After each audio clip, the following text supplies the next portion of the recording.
Thank you very much. So let's start with the meeting today. So the agenda for today is the following.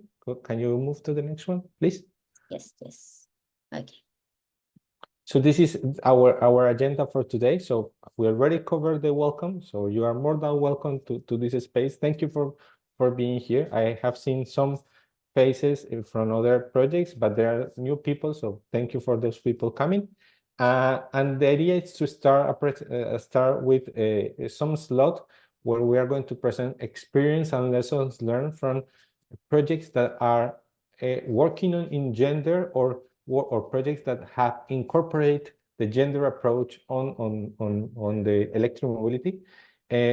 First, we're going to have the presentation from Melissa Valencia. Melissa, she has two titles. She's a mechanical engineer and a petrol engineer, and she was in charge of the project of a gender and electromobility project in Colombia. Then we're going to have a presentation from Grace Lopez. Grace Lopez, it's working in the project, in the JEF7 project in Quito, JEF7 electromobility project in Ecuador and in Quito, but also she has a lot of experience from previous projects like Solutions Plus. We're going to have Carla Quesada from the JEF7 electromobility project in Costa Rica. Here I would like to say that Costa Rica and Chile are the projects that have more progress in terms of the implementation. So it will be good to have a view from implementing project that has a lot of progress. And the same from Janina. Janina is coming from the Sustainable Energy Agency, and she will give us the experience from the Chilean JEF7 electromobility project. Then we are going to have a session that it's for you. It's a questions and answers session where you can interact with the speakers. And then we are going to have some interactive session where we have four questions around how we can reduce the gender gap in the electromobility project. So thank you very much again. And here I would like to pass the word to Melissa. So Melissa, thank you for being with us, and please go ahead. Thank you so much, Luis Felipe, and hello to everyone. I am glad to be here in this space, and thank you for the invitations. Let me to share my screen. Give me 1 second, please. Are you seeing it right now? Yep, we can see it. Okay, perfect.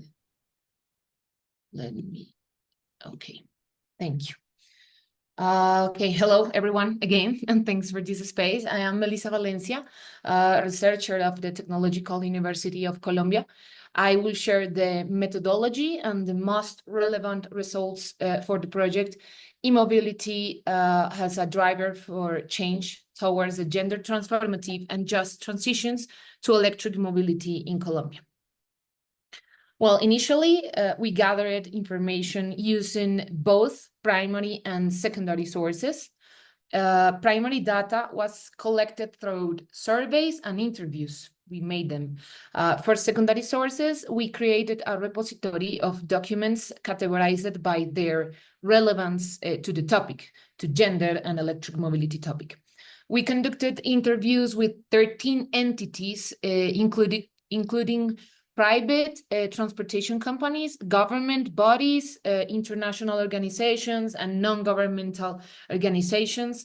We also analyzed 230 documents across 9 categories of interest. By comparing national gender-specific indicators with international benchmarks, we identified areas where data collection could be improved.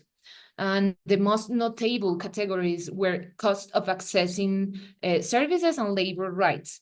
These areas need better gender disaggregated data to support informed decision-makings around electric mobility in Colombia. I'm talking about Colombia. So following this, the information was processed to map entities connected to the value change in electric mobility or the gender approach in the country. This analysis also lead us to development of policy recommendations. We mapped 11 projects involving gender and electric mobility, along with 145 5 entities related to this value change in the country, in Colombia. And finally, we held a workshop to share the preliminary project results and gather more information directly from participants representing various national and international entities, as you can see in these logos. Well, the main outcomes include the creations of various deliverables to UNEP, but the first 2 compile all the processed informations. Additionally, we produced acknowledged disseminations materials such as fact sheets, infographics, reels, and an interactive map. This map can show the locations of the mapped entities in Colombia. When it comes to a specific results, most interviewers agreed that the biggest barriers to women's retentions in the transportation sectors are the stereotypes and societal expectations about what roles women should fulfill in the industry, along with other challenges.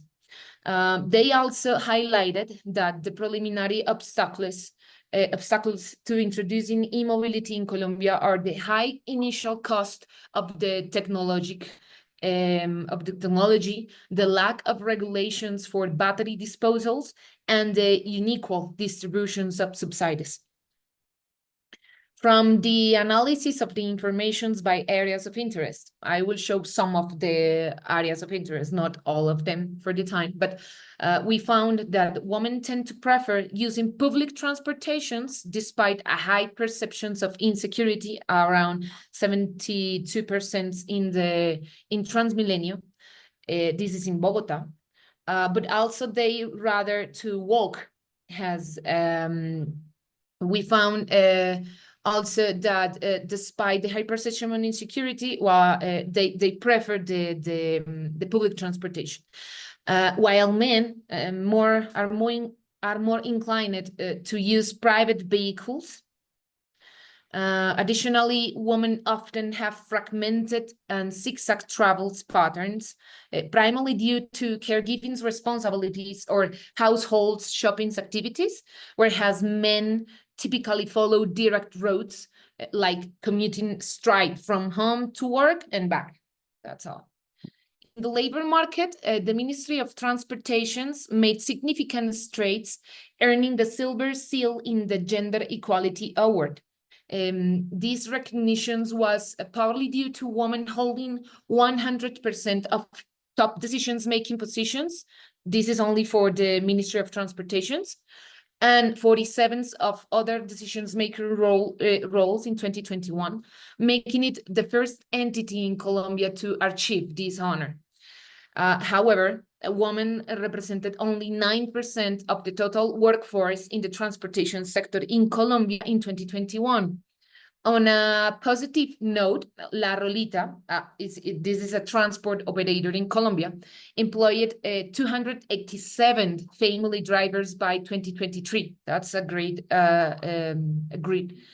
It is also important to highlight that the gender pay gap in Colombia varies between 21% and 39% when comparing the salaries of women and men. And this is depending on the education's level. And as you can see, the education's level of the women are more elevated in the woman that in men's. I'm talking about the high level educations, has professional specializations, master degree, or even in doctorate.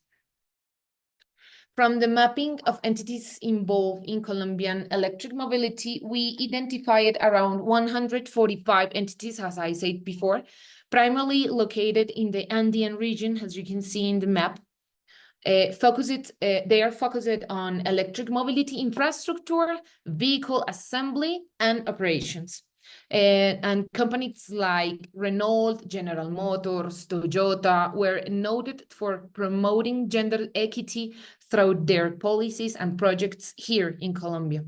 It is also worth mentioning that as of 2022, Colombia has 50,000 electric vehicles registered in the Registro Único Nacional de Tránsito, making up just 0.12% of the total vehicle fleet to this year, 2022. Colombia has a set a broad policy framework aiming to reach 6,000 electric vehicles by 2030. As you can see, the e-mobility sector in Colombia is still in its early stage, offering significant growth potentials and opportunities to close gender gaps within the value chain. Finally, we proposed a pilot project as the second phase of this initiative to promote the closing of gender gaps in the e-mobility value chain, as this is in the earliest stage in Colombia. And the proposed pilot aims to foster gender-inclusive electric mobility in last-mile cargo transport services in Colombia's intermediate cities. This is in intermediate cities because in the growth cities, in the larger cities, there are just a lot of projects involving electric and gender approach. But in the intermediate cities and the lower cities, they are so, or even they even exist. They even exist. So this is for the intermediate cities in Colombia. And this is by increasing employment opportunities for women and the LGBTQIA+ community. And this project is designed to reduce the job accessibility gap for these groups within the e-mobility sector, specifically in urban last-mile cargo transport in Colombia. There is three activities, three activities are proposed. The first one is to deploy electric vehicles on last-mile cargo routes, focusing on increasing women accessibility. The second one is enhance the environment to encourage more women to join the cargo transport workforce using electric vehicles. And the third and the last, it's create gender-focused training for developing a business model in last-mile cargo transport services with electric vehicles.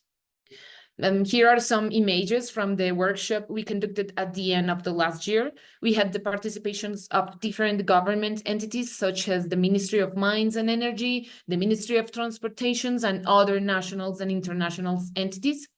And finally, and sorry for the delay, among the most relevant conclusions, we find that cost of access to services is the category of interest with the largest gap in information disaggregated by gender in Colombia.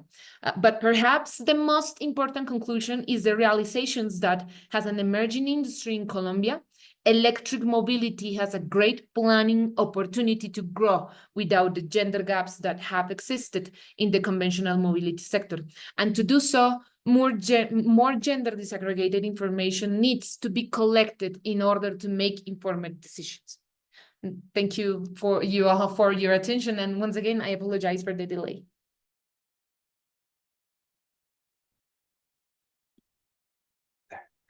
Thank you, Melissa, for the presentation. I have a couple of questions, but maybe we'll leave it for the Q&A session. But again, thank you for presenting this work.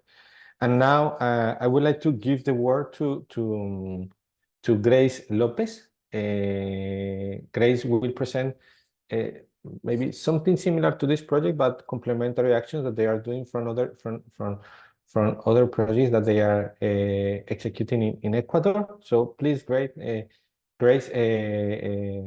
floor is yours. Thank you so much, Luis Felipe. Let me share my screen. While Grace shares the screen, I'm going to share some links here in the chat around the La Rolita case. Thank you. Please go ahead, Grace. Thank you. Can you see my screen? Not yet.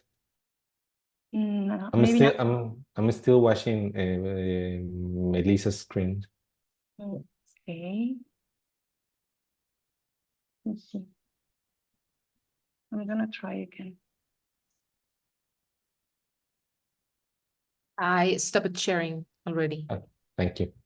Okay. Now it's coming, Grace. Yeah, now we can see your screen. Could you put it in the presentation mode? Yeah, I'm doing that right now. Okay. Is it visible now? It's coming. Not yet. Yeah. I'm not sure if you can, if any of those can see the screen. I cannot see the screen. I cannot see it. Me neither. Yeah, maybe. I can you can see a upload it now? blank screen. I can see a blank screen, that's all. Yeah, me too. Okay. I'll try it again. Okay, while Grace is coming with the screen, I would like to ask you, how many of you have gender program or gender policy in your organizations? Maybe Melissa, can you mention while Grace is coming with the presentation? Do you know? Okay, it's there. So Okay, perfect. do Thank you. not forget the question, because this is we course. can come back to the question later. Okay, great. Okay, well, thanks so much for the opportunity. Hello, everybody. My name is Grace Lopez. I'm a researcher at the Urban Electric Mobility Initiative. We are the executing agency for the JET7 project in Ecuador, but we've been working with Quito and Ecuador since 2020 on e-mobility projects with gender perspective, always having gender as a cross-cutting topic. So today I will show you some of the findings that we have found on the context of the e-mobility as a driver for change towards the gender transformative and just transition to electric mobility, the same project that Melissa was presenting before, because we made the baseline for Ecuador. So basically, this project was funded by UNEP, and what it looked forward was to have improved data availability in order to address the gender gap on electric mobility in different countries. For Latin America, it happened in Colombia and Ecuador. So I will show you some of the findings and also some of the actions that we have taken as UMI in our electric mobility projects using gender as a cross-cutting topic. So first, I want to give you an overview of Ecuador regarding the gender gap. The graphic on the left is the Global Gender Gap Index that is calculated by the World Economic Forum, in which we can see that the highest gap for Ecuador is on the political representation aspect and also the economic opportunity aspect. So connecting to this is the gender pay gap, where we can see that women tend to make between 13 and 26% lower salaries than their men peers. If we see on the graphic, there's a difference on the average monthly income of around a $50 difference with the men peers. And this is the evolution from 2010 to 2020. What else? In Ecuador, women tend to make mostly the household work, unpaid household work. Women spend an average of 31 hours a week on unpaid household work compared to 9 hours for men. And it is important to recognize that this work is mostly made by women, but it actually generates a value equivalent to 19% of the country's GDP. That in 2021 was of a little bit more than $19 million. Regarding women in transportation, I like a lot these two graphics because we can see a mirror here. The graphic on the left is the gender gap on education and skills in Ecuador, where we can see that women tend to study more social science, art-related fields, education-related fields, and not STEMs, not subjects related to engineering, manufacturing, construction, and also the transportation sector is here. So we can see that as we are not specializing on these fields, this has an impact on the labor market. So at the end, at the country level, women represent less than 10% of the economical population employed in the transportation and storage area. That is this red arrow that we can see here. Another thing that we gather on data for the baseline of Ecuador was to understand how women move, not seeing women as part of the labor market and the supply, but also women as demanding the services of transportation. And in that sense, we can see that the majority of women in Ecuador tend to use public transportation, 55.9%. And in terms of mobility, women tend to make a greater number of trips, shorter ones, and with greater heterogeneity around the location of home, employment, school, markets, among others, because this is very related to care duties, since women make most of this type of activities where they accompany elder people and the kids, etc. So this is related to care duties. And as Melissa was mentioning, is also the case in Colombia. We tend to make these zigzag travels, not linear travels, and we use more public transportation. This is also connected to sexual harassment in public transportation data. There's several studies, mostly in Quito, but also in Ecuador, where we found out that 6 out of 10 women have suffered harassment while being at public transportation in Quito, and 9 out of 10 women could not report due to lack of mechanisms. The municipality of Quito has been working on campaigns such as Cero Acoso or Bájale al Acoso, where people can, where women can report these issues, but this is still very underreported. Now I wanted to give you a context related to electric mobility in Ecuador. Is a very at a very early stage, the electric mobility sector in Ecuador. So you can have some context data. Around 80% of electric generation in Ecuador comes from renewable sources, mostly hydroelectrical power. Less than 1% of the fleet, of the registered fleet in the country is electric. We have 59 publicly available charging stations around the biggest cities in the country, mostly Quito, Guayaquil, and Cuenca. And there was a pilot project couple years ago in Guayaquil with 20 electric buses operating in the city. Regarding to programs and projects related to electric mobility that have been implemented in the country, we have the JEP7 project that is being executed by UMI, where we want to institutionalize the electric mobility at a national level, but we will also develop a pilot project in Quito, Ecuador, related to last mile logistics with e-vehicles. There's also the Mover project that is being implemented by GIZ, the German corporation. This is an e-mobility project for intermediate cities. We also know that there's financing from the IDB, from the Inter-American Development Bank, that wants to, it has available $30 million US on credits for e-mobility that have not been given yet in the country, but there's this availability of funding. And also we know that KfW, it's been funding an electric buses and zero emission zones at the historic center of Cuenca project. On the right, we can see some pictures of several initiatives of electric mobility in Ecuador. We have the BYD 20 electric buses that are deployed in Guayaquil.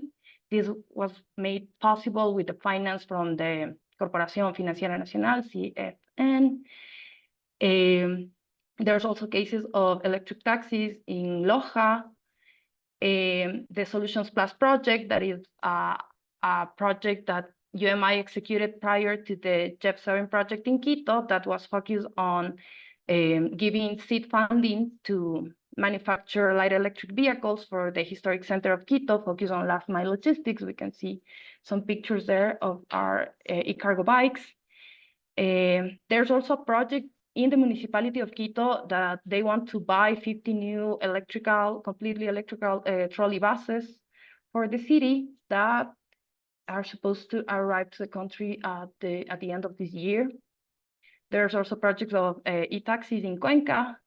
And we have seen from the interviews and the work that we have done with the stakeholders that there's been high effort by private companies, mostly parcel and courier companies that are transitioning to electric fleet. Also connected to the e-mobility as a driver of change, we did a mapping of the stakeholders and the ecosystem of electric mobility in the country, where we found around 80 stakeholders from different sectors, such as vehicle manufacturers, infrastructure and technology integrators, also operation of vehicles, national and local authorities, final users, NGOs and civil society, and also financing and international organizations and the academia. We've been working with all these stakeholders, and some of them have more incorporated the gender perspective. For example, for the Solutions Plus project, we work with recyclers associations that mostly of the employees are women, and they are using electric vehicles for their operations. And also, we've been working a lot with the municipal PTO that also wants to incorporate more female drivers on their operations, because currently they only have 10 drivers out of 600 for the metropolitan system of BRTs. I also wanted to share with you the initiative that is being promoted by UMI, that is the We Drive Change initiative. Here's the link. When I send you the presentation, you can take a look. The We Drive Change initiative, it's trying to implement actions that promote the closing of gender gaps and barriers in the operation of electric mobility systems to increase the active participation of women in traditionally male-dominated spaces. So we have implemented some initiatives. One of the most important ones was this country baseline report that we did for UNEPS. But we have also have used funding from the Solutions Plus project to start a scholarship program for women drivers. We can see the picture of the ladies with their certificates.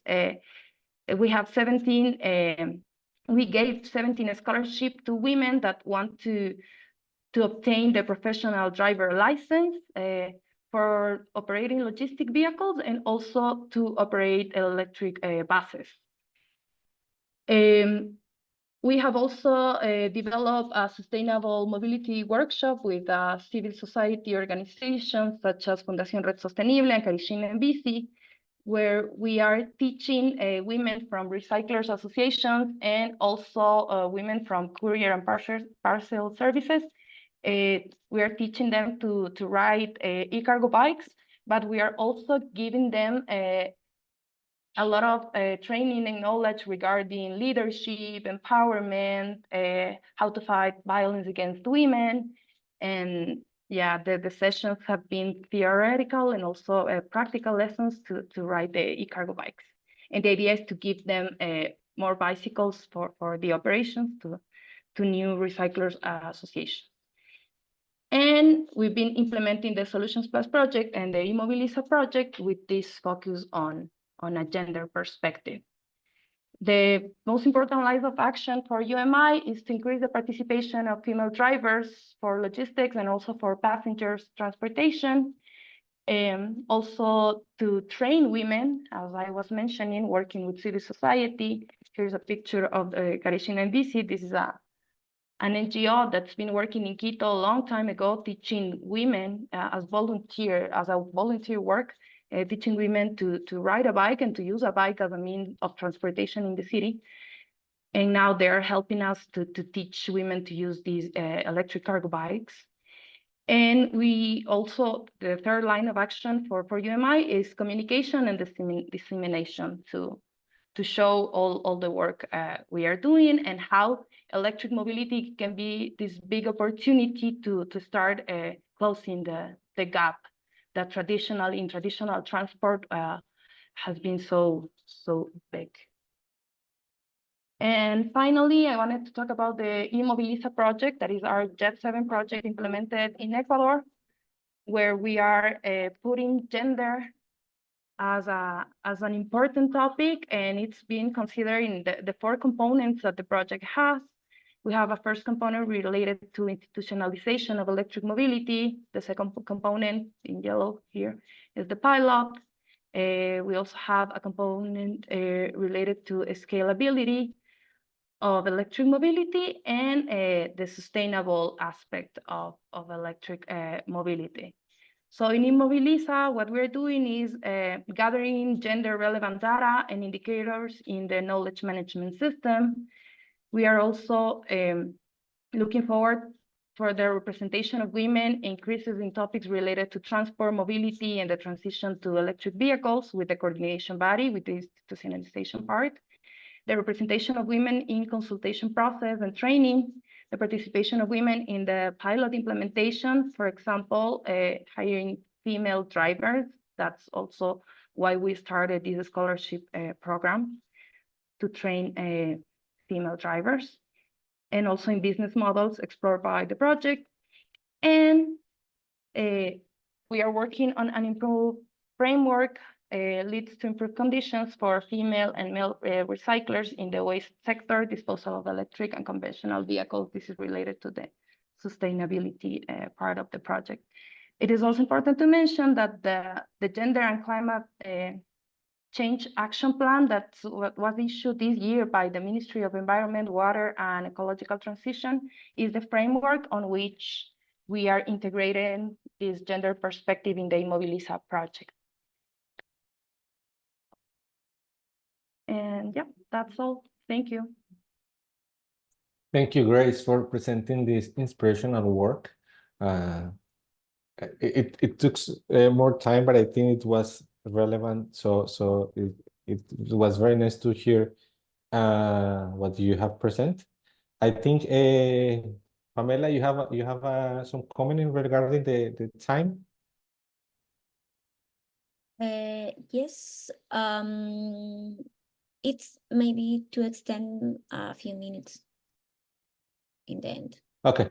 Okay. Okay. So thank you. We can extend maybe 10 minutes at the end of the webinar. So now we can continue with Carla Quesada. Carla, thank you for being with us. It will be very good to have this presentation because Carla can present the gender approach from the JET7 project, JET7 Electromobility project. So Carla, thank you for being with us. And again, the floor is yours. Thank you very much for the invitation. I don't know if you can see my pantalla, Yeah, we can see the screen. We can see the screen. You can see my screen. Perfect. Thank you very much for the invitation. So I'm going to share a little bit about the work that we've been doing here in Costa Rica. The name of the project, as you can see in the screen, is Accelerating the Transition to Electric Public Transportation in the Greater Metropolitan Area in Costa Rica. And as Melissa and also as Grace already mentioned, there are similarities in context and similarities in findings as well. So I just wanted to show you a little graphic that shows a little bit of what we've been doing with the Gender Action Plan that it's in this project in particular. So in one side, you can see that there's all of what has to do with the report and the evaluation of the public transportation services in Costa Rica, mainly with taxis and also with buses. And in the other hand, it's the roadmap that we created based on that diagnosis. So there's also a very important thing, as already Melissa and Grace showed. In Costa Rica, we had a previous experience in public or in electric mobility that it was led by the German Agency for International Cooperation. So they did like a very big project where they had different tools implemented, and they also had a bus riding in the city. So we already had a lot of data that was very helpful to create this evaluation. No? So based on the information that we already collected as a country, with the gender action plan, what we did as the first step was just to identify all of the gaps and needs with a gender perspective, of course, of women in different aspects of electromobility. No? So we, of course, we identified similar things in the case of Colombia and Ecuador as well. So the need for an infrastructure in the job environment that is more inclusive, considering bathrooms, considering changing rooms, considering a lot of different aspects that nowadays we don't have in Costa Rica. We also find the need to create protocols that protect women's rights also in the work environment, but also as users. I think Grace mentioned this, and I think it's a reality in all of Latin America, probably beyond America in general. That is all of the sexual harassment that women experience in public transportation. So we also identify that need to create a protocol that protect users. Of course, the whole challenge that also Melissa mentioned about schedules and how to create schedules there that they have this balance with work and life, especially because women in Costa Rica, as well in probably the rest of the region, care dynamics are still a part of their dynamics or the daily dynamics. So how can we think about a schedule that they are friendly and that they allow women to be part of the job environment?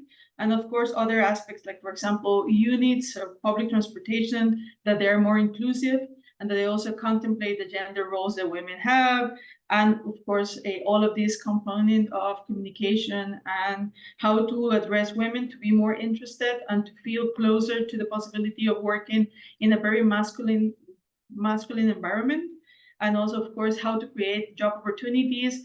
So in that way, we had to think, or we had to suggest all of these components of creating capabilities, but also, of course, also how to address that sometimes the criteria or the job descriptions are they exclude other populations. No, so in this first part of the graphic that you can see, what we did was basically all of this identification based on the information that we already had in Costa Rica.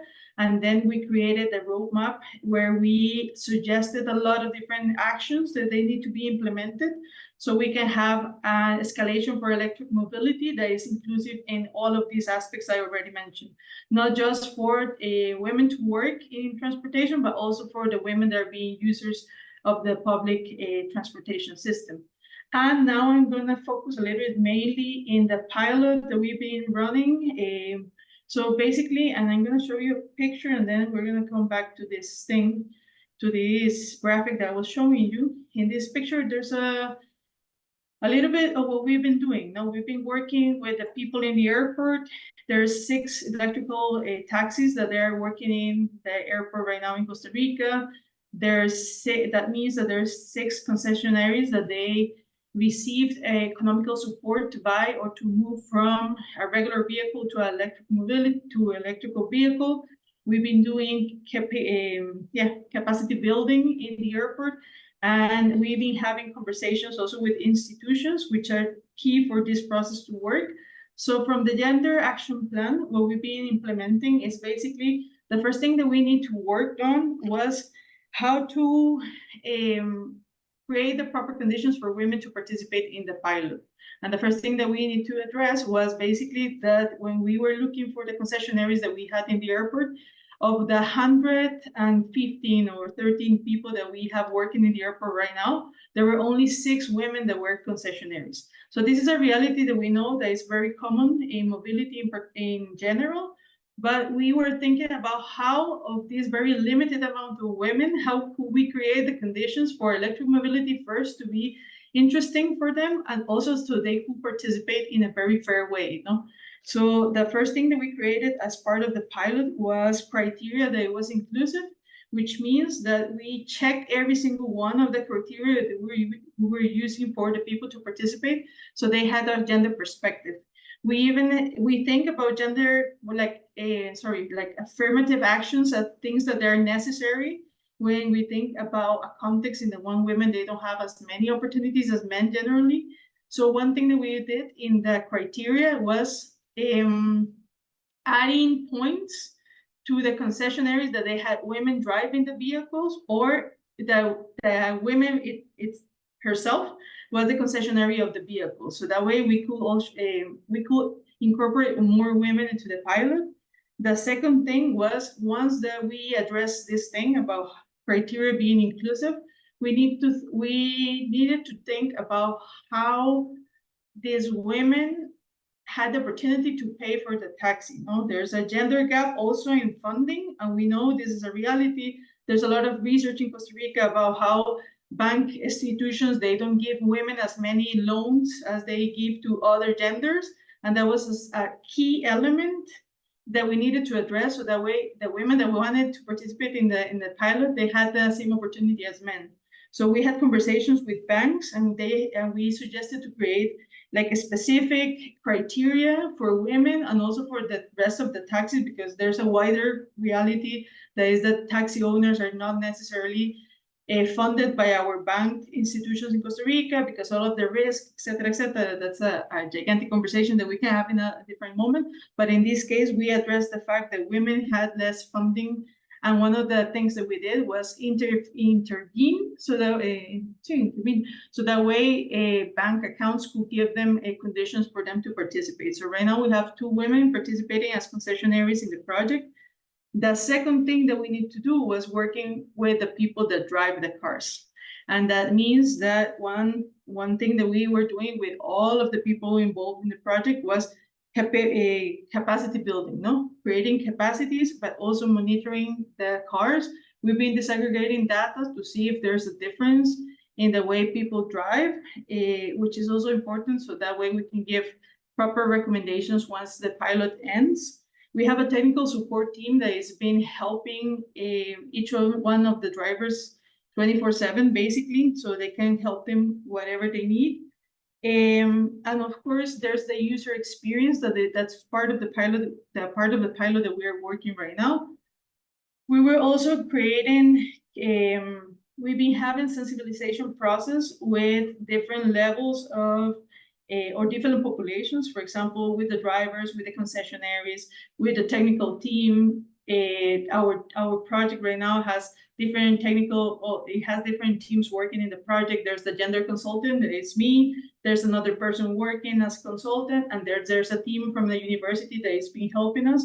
And one key element that we had to do in the beginning was to create a sensibilization process so they could understand why the gender perspective was something that was going to be all along the process. So that's key, so that way we didn't have like misunderstandings or challenges along the way. And of course, we've been working with public institutions to let them know why it's important to have a gender perspective in the different aspects of mobility, from policies to the way they're creating the job descriptions, to units, to all of the criteria related to electric mobility. And yes, I just wanted to show you, well, these are the data of the pilot that I think it's the experience that we've been having so far. There's still a lot of actions going on. We are right now in the social study, that's how we call it. That is basically we're collecting data from the concessionaires and the drivers to see or to understand how the experience of driving an electric vehicle has been going on. Of course, that data is also gender disaggregated. But as you can see, as I already mentioned, there's 2 female concessionaires out of the 6 that are participating in the process, which was a really big challenge. There's 2 female concessionaires, of course, also participating in the monitoring of the process. There's 4 with female drivers in the pilot right now. And there's actually a few drivers in the pilot right now. And we are also collecting disaggregated data, as Melissa and Grace mentioned in the beginning, that I think that's one of the key aspects that sometimes we don't take into account, but that's what gives you the information of if there's a difference in needs, in challenges, and things that we need to address, So basically, I just wanted to show you some of the facts that we have so far. From the electric taxis, the users, out of the 4,192 people that they've been using taxis, 1,930 have been women. Right now, we are creating a survey so that we can implement. Yes, I can share the information. Sorry, I saw the chat. And I'm about to finish, but right now we are creating the survey so that way we can have it in the taxi. And we have a perception survey in the taxi so that way we can see how people are feeling using the electric taxis. So far, what we have information related to user has been the taxi drivers that they have been telling us that most of the people that use the taxis, they are happy, they are intrigued, they're curious about how electric mobility works. So that's also a very interesting thing and very important thing for electromobility escalation, because they are also creating knowledge by sharing their experience. No, the drivers right now are like the main, and I'm going to use this word because I don't have a better one, but the main influencers in electric mobility that we have in the public sector right now, because they're the ones that are sharing experience. And then the whole other metric that I wanted to show you is that out of the 685 people that we've been having in our capacitaciones, workshops, 221 that have been women.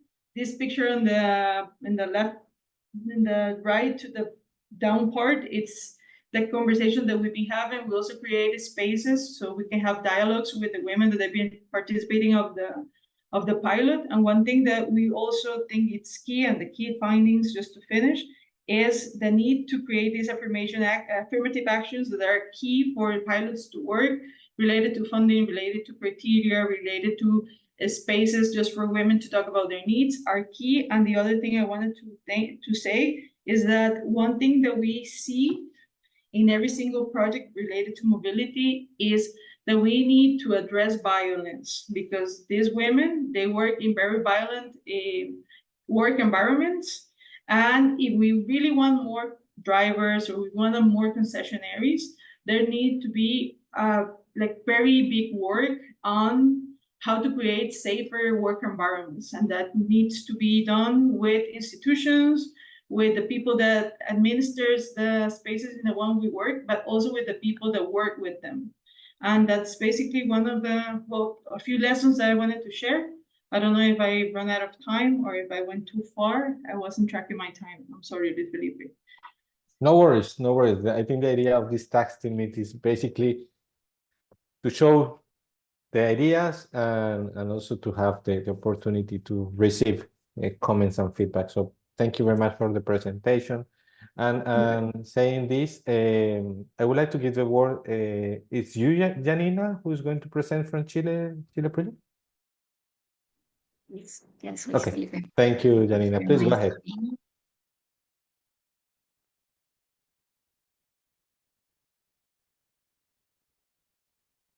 I think I need to stop the presentation before I can share my screen.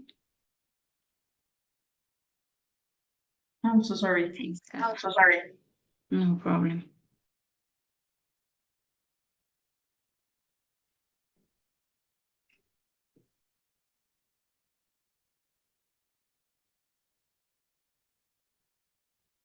You can see my screen? Yes, we can. Yes, we can. Perfect. Well, my name is Janine Nostroza. I work, as Luis Felipe mentioned before, at the Agency of Sustainability Energy. And I'm going to tell you a little bit of what we have been doing in the GEP7 electromobility project from Chile in terms of gender perspective. So first of all, I would like to comment that we are a team that is really moved by this topic, as the before speakers, I think. And so we have been doing a lot of activities around gender perspective in the project that I try to summarize in 5 main points. The first one is that we participate in the conception and support the development of an initiative called Mujer Futura, which emerged from the necessity to promote the inclusion of women in the transport segment. So this program, Mujer Futura, released recently a study of female participation in the transport and electromobility job markets that was able to identify gaps and providing public policy recommendations of course, we are going to share this study with you, but let me comment that as all the presentations before, we have very similar gaps in terms of gender participation. A second thing that we did from the project was that we developed and also implemented a gender standard for all the contracting services involved in the project.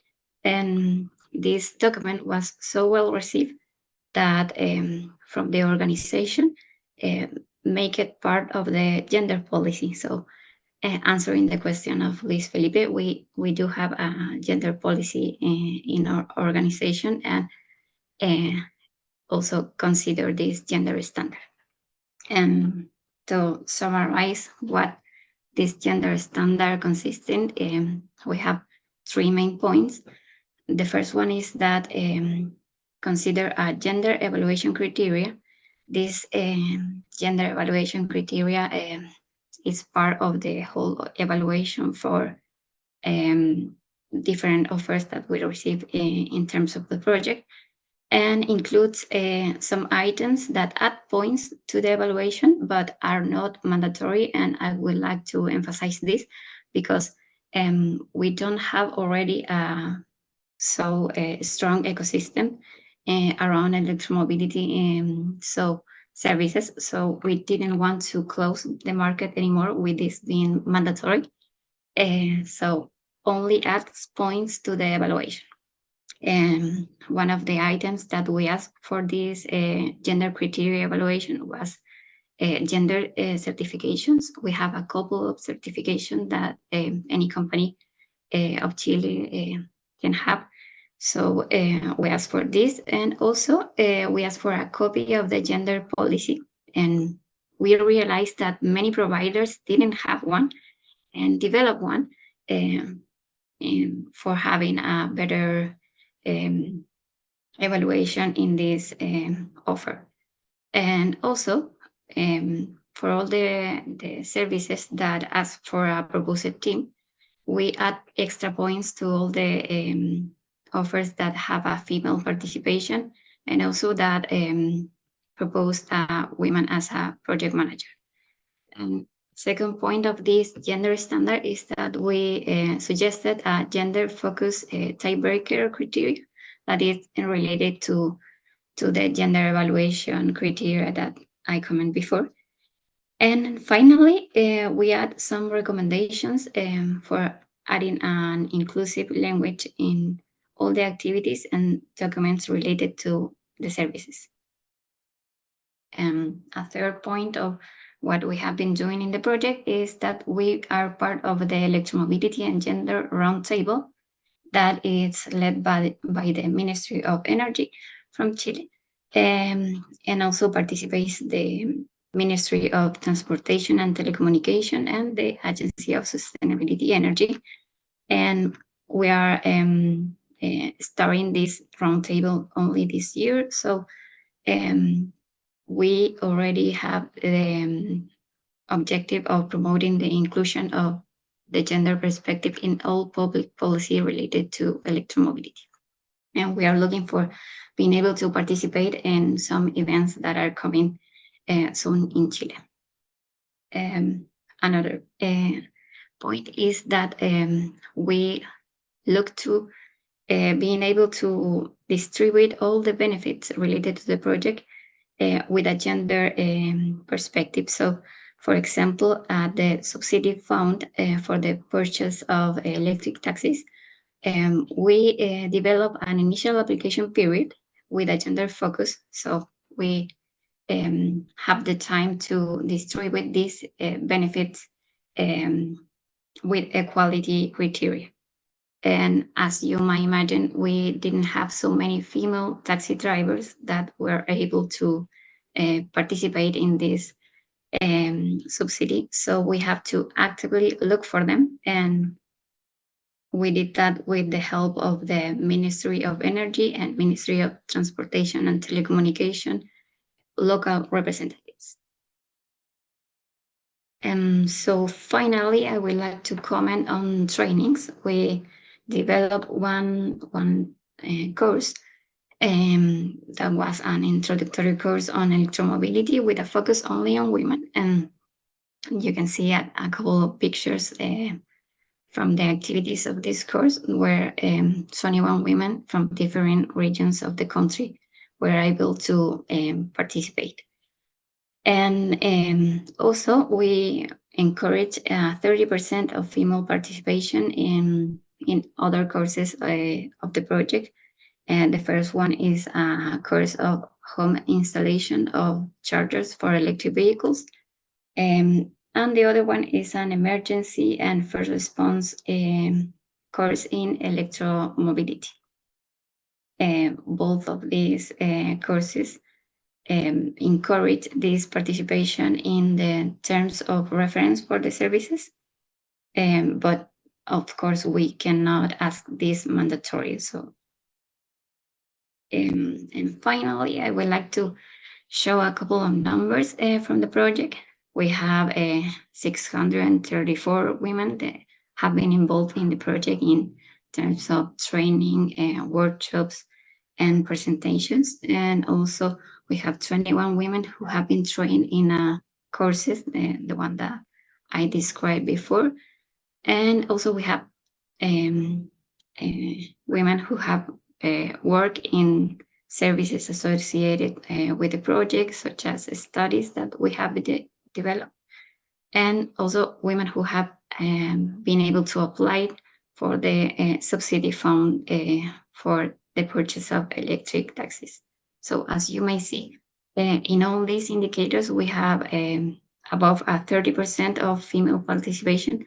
That is much better from the actual representation that women have in electromobility and transport segments in the country. So we are very proud of these numbers, and we think that shows that all the activities that I described before have been effective. So we are more than happy to share in further detail all the lessons learned from these activities with you. Thank you. Thank you very much, Janina. So we are almost on time. I can hear some background noise. Thank you. Okay, so I was saying that we are almost on time. So with Pamela, we decide to modify a little bit the agenda and maybe give the floor to all of you now to respond to your questions. So I would like to open the floor and ask you if you have any questions or any comment around the presentation that we have had today, or if you want to share any experience around how to include the gender approach in the electromobility projects and in the electromobility value chain. So the floor is yours. Please go ahead. Hello, hi, Nicole from Grenada. Can you hear me? We can hear you. Okay.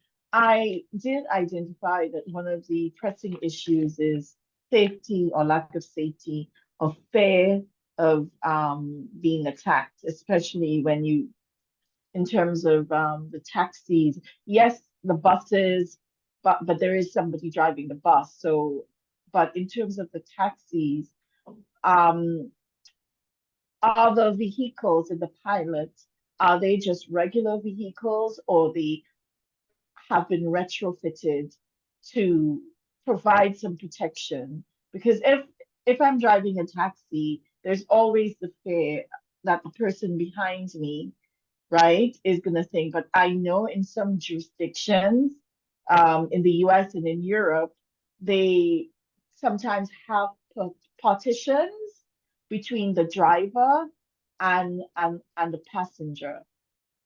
So I'm wondering if that is something that you guys looked at, or if that was something that you implemented, because it does provide some sort of security, as well as oftentimes they actually have cameras. Thank you, Nicole. I'm not sure, maybe from those who has implemented pilot projects, if you have implemented those kind of actions to avoid or to protect women's drivers of any harassment any harassment action? I don't know. Maybe Carla, Grace, Janina, do you have any experience on that?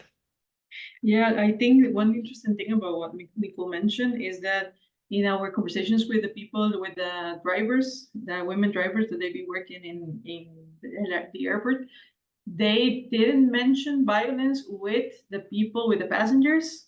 They're more concerned with the violence that they receive from the co-workers in their environment.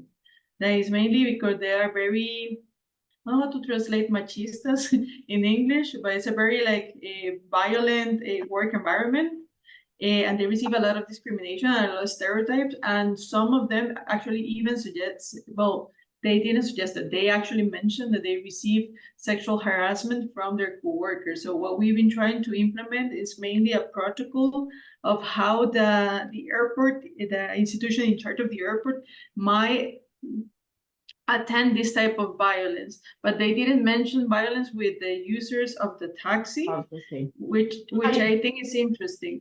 And I also, one thing that we have in Costa Rica is a protocol of how to attend sexual harassment in general, including public services.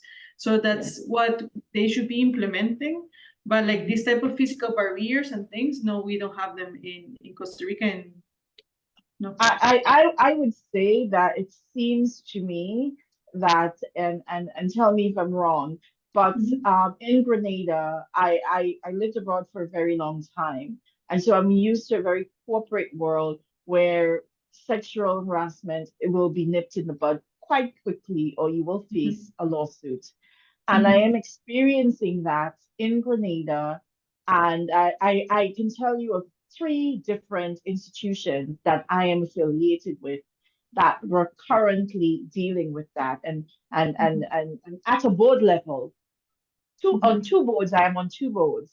And that seems to be an endemic problem. It seems as if in certain cultures, sexual harassment has been normalized and training. And they're like, oh, I was told when I broached it at one point that, did you forget where you grew up? But when I left here, I was a young adult. And so my experience in dealing with matters like this is a very corporate American or European mindset. So that's definitely training. But I think when rideshare programs started, they weren't violent or much of it, but that has increased. There have been instances in, say, for example, in the UK, where there was actually a driver who was actually murdering his passengers and kidnapping them. And, it took quite a while for them to really target, and when they started tracking. But I think as it becomes more prevalent, and then you have people driving at night, like if you're going to pick up someone at 2 o'clock in the morning, security does become an issue. Because most men will overpower women, if all things are equal, they will overpower a woman. So that's it for me. I think it's a very, very important comment. At least I haven't seen a project in my country and where I have been living.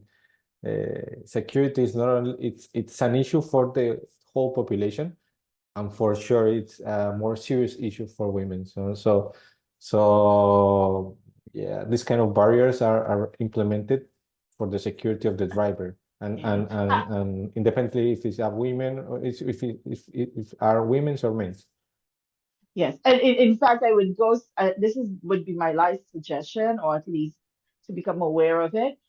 The likelihood of women wanting to drive at 2 and 3 in the morning to pick up passengers who are intoxicated, it's going to be slim to none. And even if when they do that, it's probably they're taking a chance. And and so it's something that we need to consider if we're advocating for gender in programs such as this. And that's it for me. Thanks. Thanks, Nicole, for the comment. Anyone else want to react on what Nicole said?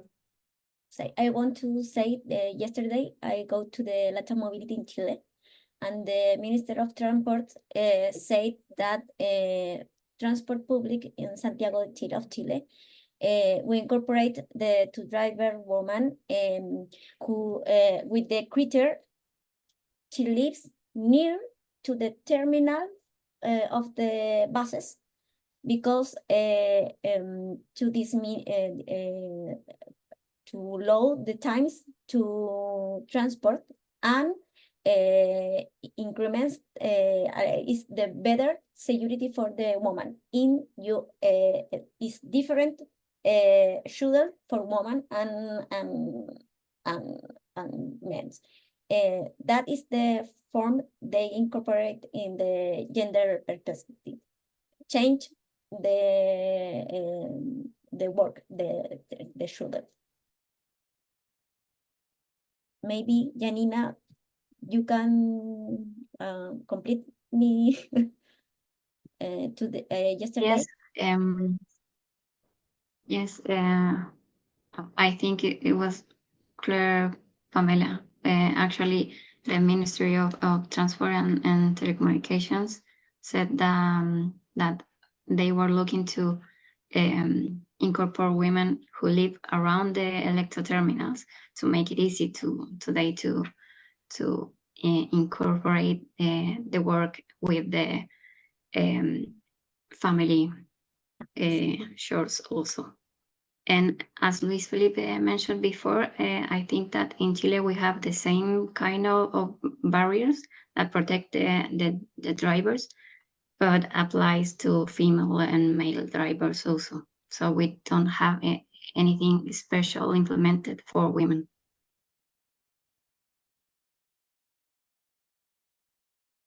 Thank you for all the reactions and for the question.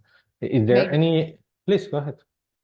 Thank you, Luis Felipe. Just to share, in Colombia, there is a strategy called Puntos Violeta, and this is implemented along all the taxi stations, and also they are located at intercity bus stations. While this strategy may not fully prevent violence against drivers, but it provides a safe and anonymous way to report acts of violence against any gender. These puntos violeta are mainly located at intercity bus and taxi stations, as I mentioned, and these puntos violeta may not completely prevent gender-based violence, but they play a crucial role in mitigating it by providing immediate support and resources to those in it. So that's all. Thanks, Melissa. So there is another option, not a barrier, but some points where you can report this kind of situations.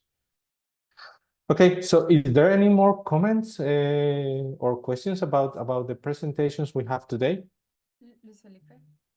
Please, go ahead. Hi, everyone. Hi, Karen. Sorry, I couldn't find the raise hand button. No worries. But thank you very much for the presentations and also for creating this space for discussing gender issues in the implementation of the projects. I have a question because at least for the gender, the J7 projects, we have a gender action plan related. That was the mission from the implementing agencies to address this gender action plan. But I would like to know from all the speakers if also your projects had gender responsive budget, or how, I mean, what was the budget related to the implementation of the gender action plan? Thank you.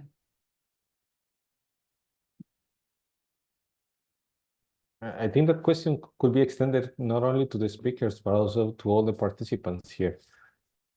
So maybe we can start with the project in Chile and the projects in Peru, sorry, in Ecuador and in Colombia. They are very particular because they have gender focus. So I'm not sure if that applies to those presentations, but maybe for the rest of the J7 country projects, which are here, the Peru project, the Antigua and Barbuda, Grenada, San Lucia, Ecuador's, Chile. Do you have any response to that?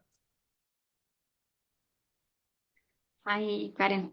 From Chile, we don't have an special budget line for this approach, but we did all the activities that I mentioned in the presentation from the team. So also we incorporate a confidential from the private sector that implemented the course that I mentioned, the introductory course focused only on women. So in that way, we managed to develop all these activities.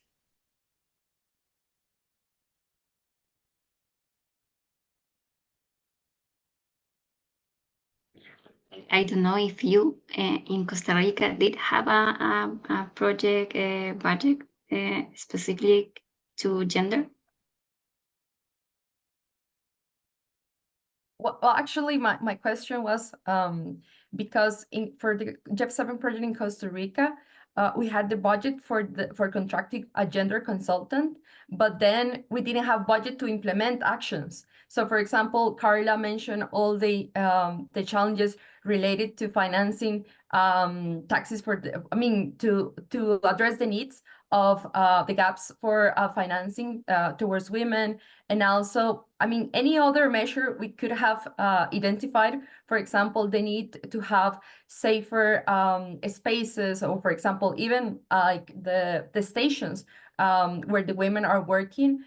We can go on all the needs we have identified, but the gap is that we don't have the budget to implement it. And it's interesting because, and this is something I have identified and also talked with Carl and the rest of the team.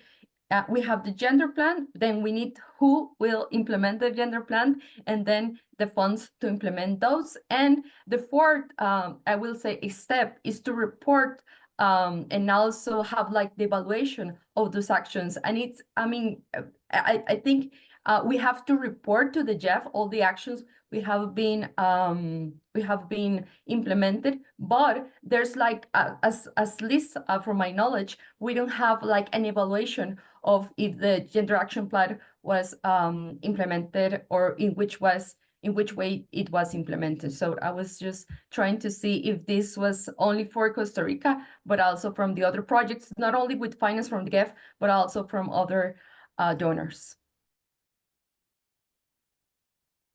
Yeah, if you allow me to jump there, I think you are totally right.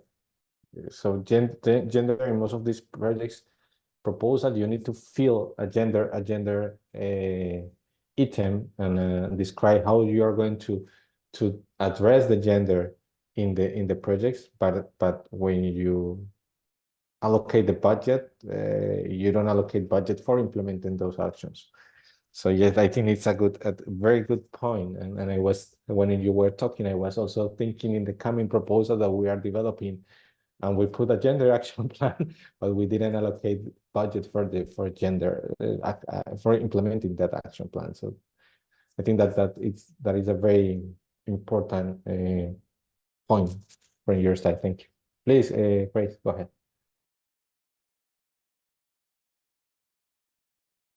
We cannot hear you. I cannot hear you. Okay, thanks, No, Felipe. yeah.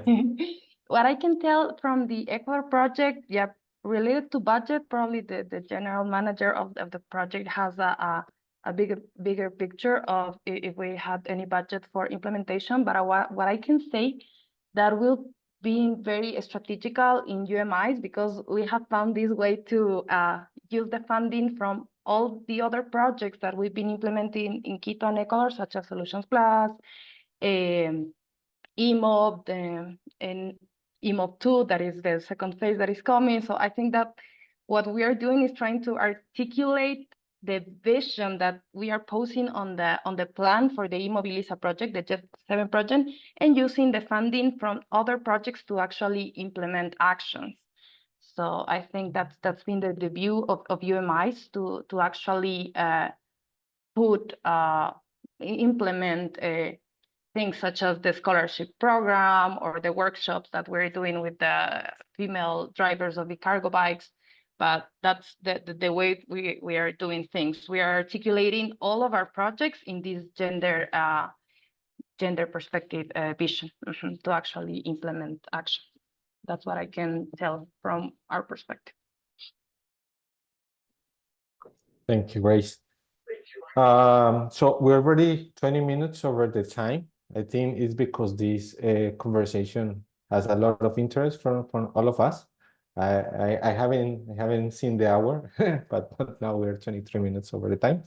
So I think the most important thing of this kind of workshops and meetings is to connect people. So there are 4 projects. There are people behind this project that you can contact. There are lessons learned, so that we can share between the countries, with the Caribbean countries that are starting the implementation of the projects, but also to learn from those kind of interventions. For example, Nicole's question, I think is very relevant. Karen's question is very relevant. Maybe just to close, I think I consider 2 things, if you allow me to do that.